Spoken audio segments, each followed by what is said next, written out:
Welcome to this explainer. Today, we are cutting through the theoretical hype to look at how artificial intelligence is actually functioning out there in the real world right now. We've all heard the endless buzzwords, but in this deep dive, we're going to focus specifically on exactly how massive corporations are integrating AI tools into their daily, ground-level operations. And more importantly, we'll see how those monumental enterprise shifts are trickling all the way down into our personal lives, our history, and even our local weekend events. Here is our roadmap for today. We'll start with the corporate AI revolution, followed by bias in the machine. Then we'll check out the AI battlefield, move on to resurrecting the past, and we'll wrap things up with the illusion of AI. All right, let's jump right into Section 1, the corporate AI revolution, starting with Klarna's AI operations. 35. Now, I want you to think about that number for a second. That is the amount of different languages Klarna's new AI-powered chatbot speaks natively. Klarna is a massive global financial tech giant, and they are at the absolute forefront of changing corporate customer service as we know it. In traditional business ops, finding a single customer service agent who is genuinely bilingual is a great asset. But a frontline rep fluent in 35 languages?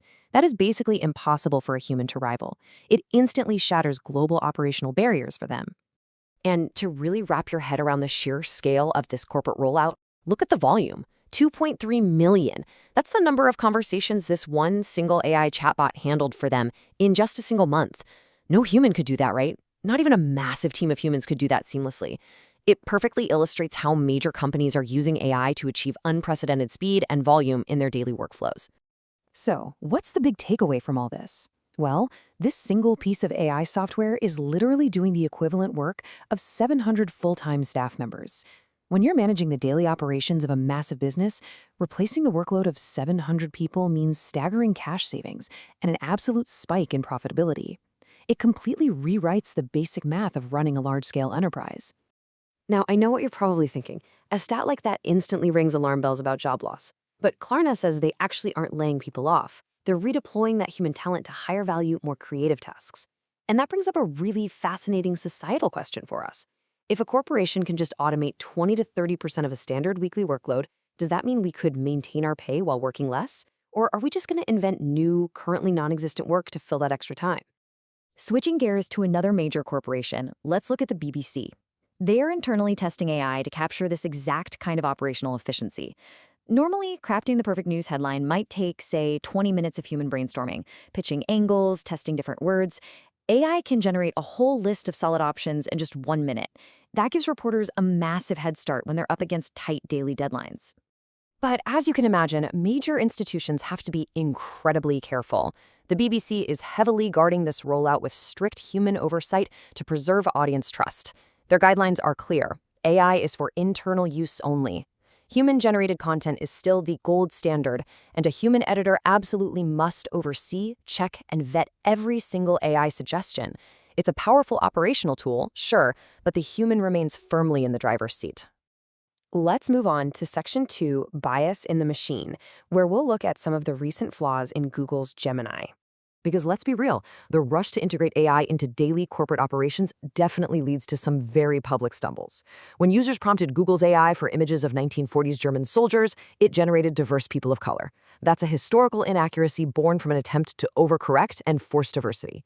In other cases, the AI mirrored existing training data bias, like automatically translating gender-neutral Turkish phrases into masculine doctors and feminine nurses. What's fascinating here is that the machine itself isn't at fault. It just reflects our historical data, our clunky attempts at corporate overcorrection, and honestly, the subconscious biases of the programmers themselves. Ultimately, Google's CEO, Sundar Pichai, called these outputs completely unacceptable.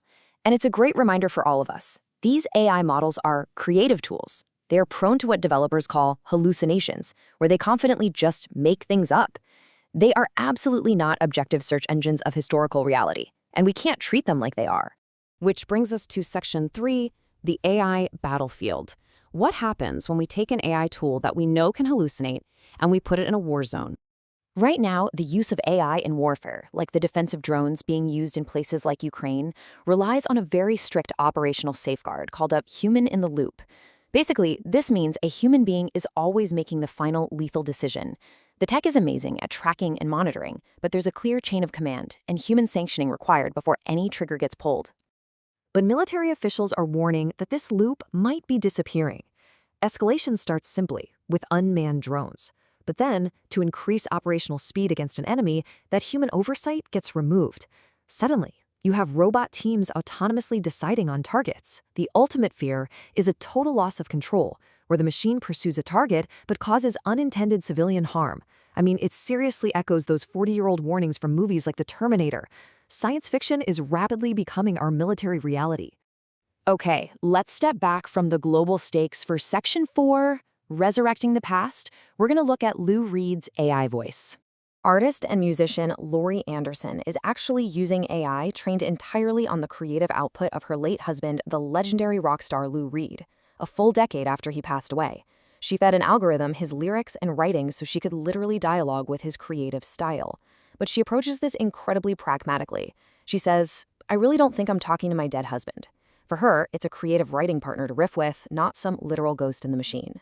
And this lays the groundwork for some absolutely incredible future applications that go way beyond corporate efficiency.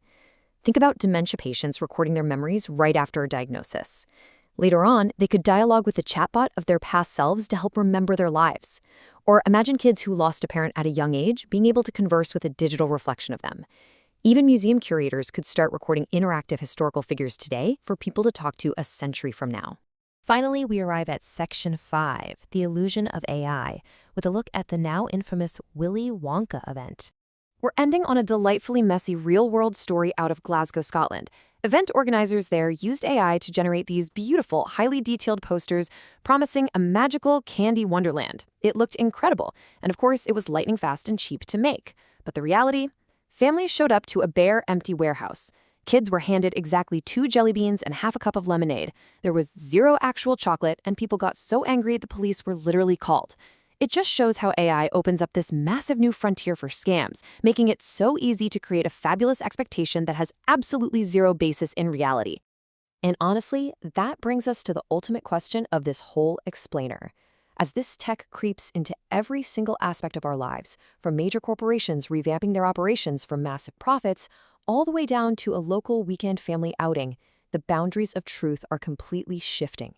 If AI can so seamlessly blur the lines between reality and imagination, how are we going to learn to verify what is actually real? I'll leave you with that thought to ponder as you navigate this newly AI-driven world. Thanks for tuning in.